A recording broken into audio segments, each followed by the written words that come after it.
Digital Durgapur.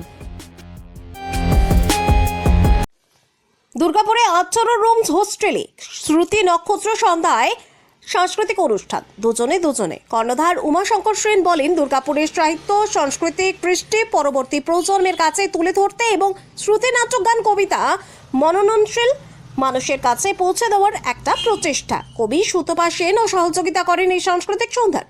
দুর্গাপুরে বেশ কয়েকটি শ্রুতি নাটক গ্রুপ এদিন উপস্থিত থেকে পরিবেশন করেন নিজস্ব সৃজনশীলতা।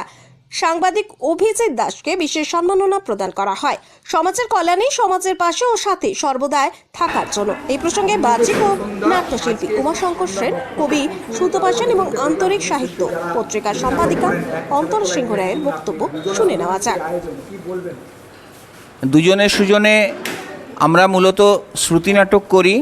শ্রুতি নাটকের ব্যাপক প্রচার এবং প্রসারের জন্য আমাদের এই উদ্যোগ। শ্রুতি নাটক আরও মানুষের ভালোবাসার কাছের জিনিস হয়ে যাক।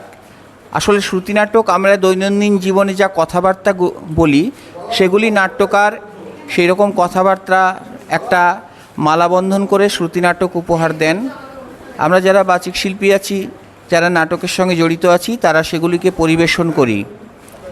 আর সমাজের বিভিন্ন যে সমস্ত ঘটনাগুলি ঘটছে, সেইগুলিকে জনসম্মুখে তুলে ধরার জন্যই আমাদের এই উদ্যোগ।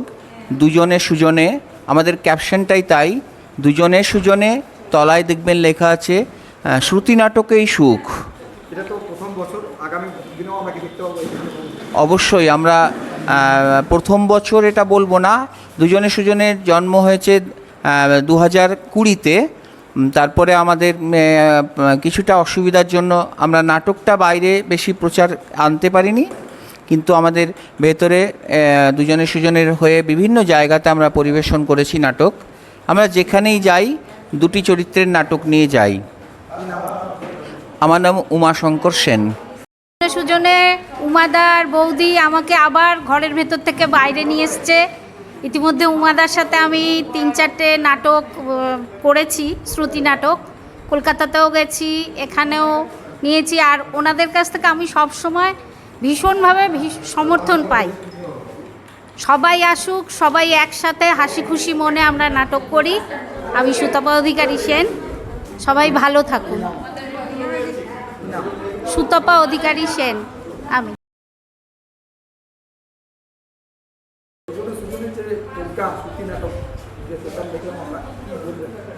অসাধারণ একটি অনুষ্ঠান হয়েছে। আমরা জানি দুর্গাপুরের বুকে উমাশঙ্কর সেন একজন বিশিষ্ট ব্যক্তিত্ব এবং তিনি শ্রুতি নাটককে নিয়ে, কণ্ঠ নাটককে নিয়ে, কবিতাকে নিয়ে অনেক দূর এগিয়ে চলেন এবং একজন সুন্দর মনের একজন উনি মানুষ। যে কোনো সেবামূলক সংগঠনের সাথে উনি যুক্ত থাকেন। ওনার সংস্থা হলো দুজনে সুজনে। অসাধারণ তার এই প্রথম অনুষ্ঠান, লকডাউনের পর এটি প্রথম অনুষ্ঠান। অসাধারণ তার প্রচেষ্টায় আমরা দেখলাম। অনেকগুলি শ্রুতি নাটক হলো, কবিতা হলো, গীতি আলেখ্য হলো, অনেক শিল্পীরা আজ উপস্থিত হয়েছেন। আমরা দারুণ উপভোগ করলাম একটি মনোজ্ঞ অনুষ্ঠান। আমার নাম অন্তরা সিংহ রায়, আমি আন্তরিক সাহিত্য পত্রিকার সম্পাদিকা।